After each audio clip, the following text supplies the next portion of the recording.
Kita di bulan Maulid kita bicara akhlak. Tadi perkenalan tentang bagaimana saya dan bagaimana kami sekeluarga lalu masuk Islam. Karena mana dia? Ada dikuburkan. Di mana? Asrofil, bawalah dia ke tempat yang telah lebih luas daripada 10 kali lipat dunia ini. Tempat siapkan bidadari. Oh, bidadarinya bukan seperti orang Indonesia yang pesek-pesek. Astagfirullahaladzim. Nauzubillah. Nah, lalu besoknya ada juga yang mati Muhammad Yahya namanya. Muhammad Yahya mana? Muhammad Yahya Zaini. Ente masih ingat yang berselingkuh dengan pedangdut Indonesia? Ini bukan neraka, ini bukan surga, neraka jahanam. Nauzubillah min dzalik. Ini bicara maulid, bicara karakter, bicara maulid, bicara tindakan, bicara maulid, bicara aspek-aspek yang dibutuhkan di dalam kenyataan iman melalui apa? Perbuatan kita. Itu makanya saya masuk Islam dari sudut pandang ekseleginya, etika, logika, estetika. Masya Allah, Islam, inna dina indallahil Islam. Coba siapa pendeta yang jago di Indonesia? Saya keliling Indonesia, tidak ada pendeta yang berani melawan. Tidak ada. Kenapa? Karena yang paling geger di Kristen ya saya. Makanya ketika saya masuk Islam, saya bertanggung jawab. Ya Allah, waktu saya masuk Islam, hanya harta cuma kain sarung 6 biji Pak Kiai sama baju koko 12. Sempat saya jadi pemulung sampah di Jakarta. Sempat saya helper, tukang campur semen, kerja bangunan. Bayangin. Padahal gaji saya dari Kristen, naudzubillah, 16 juta dari sini, $3.000 dari Stuttgart, Jerman. Tunjangan jabatan sebagai rektor 25 juta. Belum yang lain-lain. Belum yang saya tipu kepada mahasiswa. Jadi hampir 100 juta saya tinggalkan. Pak Kiai, saya masuk Islam. Makanya saya katakan, bukan ulama Islam yang meyakinkan saya tentang Islam, bukan. Siapa yang meyakinkan saya tentang Islam? Adalah kebohongan, kepalsuan, ketidakbenaran kitab suci Kristen yang ditutup-tutupi. Nah, makanya saya menulis buku dengan judul Kebenaran Islam Menurut Mantan Pendeta. Di dalamnya saya mengatakan kerasulan Nabi Muhammad menurut kitab Perjanjian Baru dan Perjanjian Lama Kristen, the Holy Bible, Old Testament and New Testament. Itu kitab suci Kristen, bukan Injil. Nah, jadi kalau selama ini kan pemahaman kita, kalau kita Kristen berarti identik dengan Injil. Kalau kita bicara Kristen identik dengan Isa. Salah. Kristen tidak ada hubungannya dengan Nabi Isa. Garis bawahi, Kristen tidak ada hubungannya dengan Nabi Isa. Tidak sama sekali. Agama Nabi Isa bukan Kristen. Panggil Profesor Muslim dan Profesor Kristen, saya siap berhadapan. Saya mau benarkan. Tidak ada. Kita bicara Isa, tidak relevansinya dengan Kristen. Nabi Isa identik dengan Islam. Nabi Isa identik dengan Injil, dan Injil identik dengan Islam.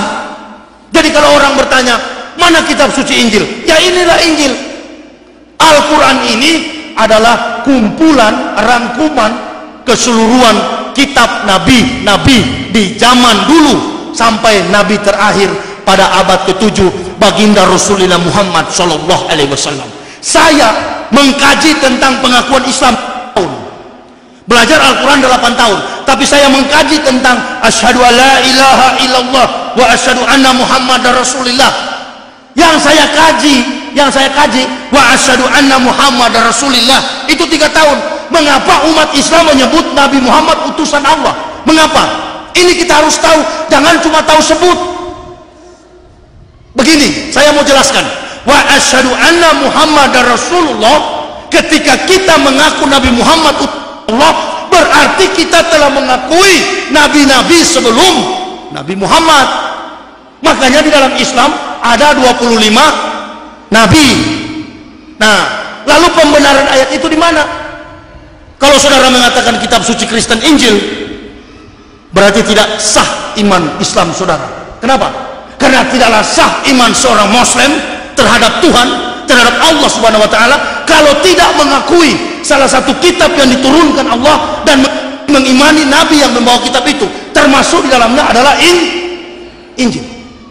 Makanya Nabi Muhammad ketika beliau sholat sunat fajar, beliau mengucapkan dalam rakaat yang pertama, a'udzubillahi minasyaitonirrajim, bismillahirrahmanirrahim, qul amana billahi wa ma ursila ilaina wa ma ursila ila Ibrahima wa Ismaila wa Ishaq wa Yaqub wal asbati wa ma utiya Musa wa Isa wa ma utiya nabiyyun min la nafariqu baina ahadin minhum wa nahnu lahu muslimun. Qul amana billahi, katakanlah kami beriman kepada Allah dan apa yang diturunkan Allah kepada Ibrahim, kepada Ismail, kepada Ishak, kepada Yakub wal asbati dan anak cucu mereka, dan apa yang diturunkan Allah kepada Musa dan Isa dan nabi-nabi dari Tuhan mereka. Kamilah orang-orang yang berserah, kamilah Muslim. Nah, ini rakaat yang pertama ketika beliau sunat fajar. Rakaat yang kedua, qul ya ayyuhal kitabi ta'alau ila kalimatin sawa'in bainana wa bainakum alla na'budu illa Allah wa la nusyrika bihi wa la yattakiza baduna badan. Hei ahli-ahli kitab, kembalilah kamu semua kepada kalimat yang sama dengan kami. Nah itu, ta'alau ila kalimatin, kembalilah kamu semua kepada kalimat yang sama dengan kami, dan janganlah kamu menuhankan setengah manusia antara kamu. Nah, lalu Nabi Isa sebelum Paulus datang membawa ajaran Kristen, Nabi Isa sudah tahu bahwa ajarannya nanti akan dipolitisir, akan dimanipulasi, akan dibawa pada sebuah kebohongan oleh Paulus. Di mana ayat itu? Matius 23 ayat yang ke-9. Nabi Isa berkata begini, di dalam kitab suci Kristen, Nabi Isa diganti Yesus. Tidak apa-apa, besok-besok jadi Maradona, makanya saya masuk Islam. Memang agak humor, agak konyol, tapi logik sekali, sangat rasional. Begitu. Ya, jadi orang Kristen itu memang orang-orang yang ketipu. Nah, kenapa orang Kristen ketipu? Saudara sering bilang begini, orang Kristen itu kan ada yang profesor, ada yang doktor, ada yang pejabat, ada yang gubernur, ada yang bupati.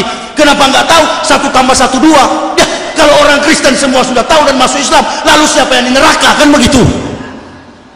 Harus paham. Nggak boleh. Kita yang sudah Muslim ini yang harus bersyukur. Masya Allah, kita masuk Islam tanpa ada komando.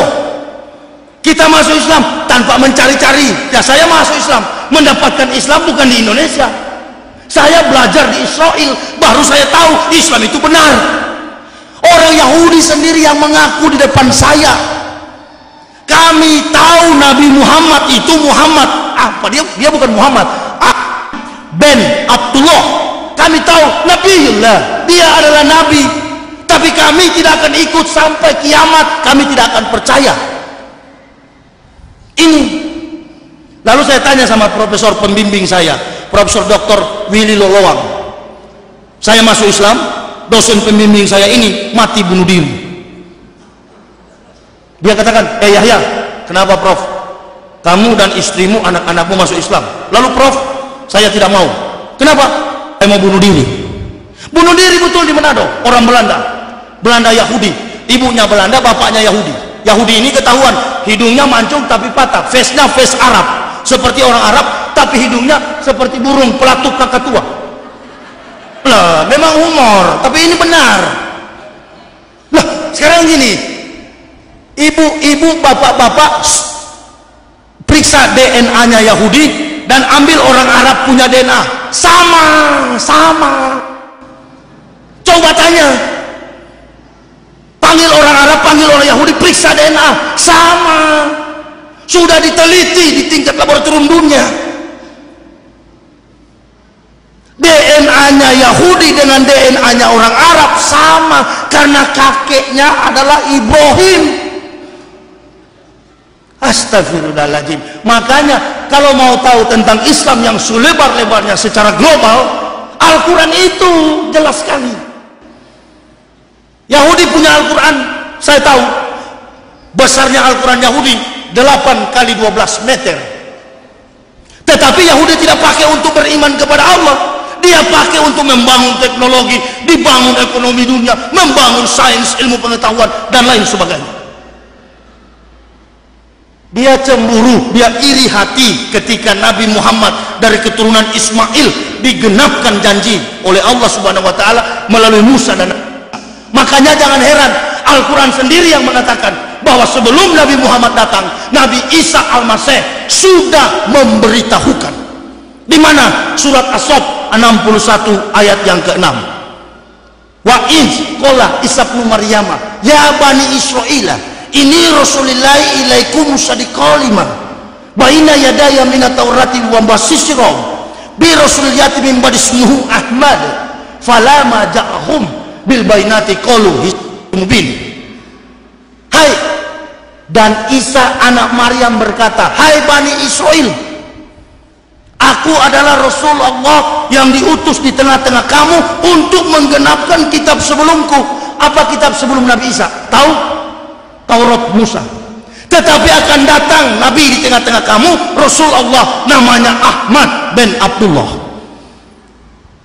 Lalu Yahudi, qalu hisa sir mubin. Yahudi berkata, ini sihir yang nyata. Jadi dari Musa ke Nabi Isa 3.500 tahun jaraknya, rentang waktunya. Nabi Isa ke Nabi Muhammad 576 tahun. Makanya saya bilang begini, waktu orang Kristen bilang saya gila, saya mau tanya, saudara bisa nggak buktikan, ibu-ibu, bapak-bapak, siapa yang pegang fotonya Nabi Muhammad? Ada nggak foto Nabi Muhammad? Ada tidak? Kenapa Nabi Muhammad tidak punya foto? Karena tidak ada tukang foto. Nah, kalau Nabi Muhammad ke-7 tidak ada fotonya, bagaimana dengan Nabi yang 570 tahun ada foto di rumah-rumah orang Kristen?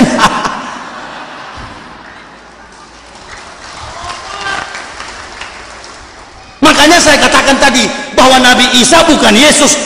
Yesus face-nya Nabi Isa bukan begitu. Coba saudara bayangkan, umat manusia dengar, karena memang Al-Quran tidak bilang hai umat Islam, tidak. Al-Quran ini bagi seluruh makhluk. Kambing ngerti Al-Fatihah, silakan sholat. Jadi yang membedakan itu antara orang beriman dengan tidak beriman, itu kan Al-Fatihah. Kenapa pendeta tidak sholat? Pendeta itu kan sebenarnya Islam. Semua manusia Islam, kambing di luar sana Islam. Saudara lihat motor Shogun, produk dari Arab. Produk dari mana? Dari mana? Motor Shogun, Jepang. Made in Jepang, trademark Jepang. Begitu juga. Semua makhluk di dunia ini adalah made in Allah Subhanahu wa ta'ala. Jadi pendeta itu Islam. Nah, jadi ketika mereka masuk Islam, mereka bukan pindah agama, mereka kembali kepada fitrahnya, kembali kepada kebenaran itu. Jadi memang waktu dari kecil, dari kandungan, alastu bi rabbikum qalu bala syahidna. Nah, ini saya pintar karena Al-Quran. Yang saya tahu dulu waktu pendeta bangkit berdiri, Yesus telah mati, makanlah nih roti itu ini Tuhanku, saya makan dulu. Saudara bayangkan, setelah roti dimakan, ini air anggur, minumlah, inilah darah Yesus. Tuhanku punya darah. Apa tidak gila semua ini?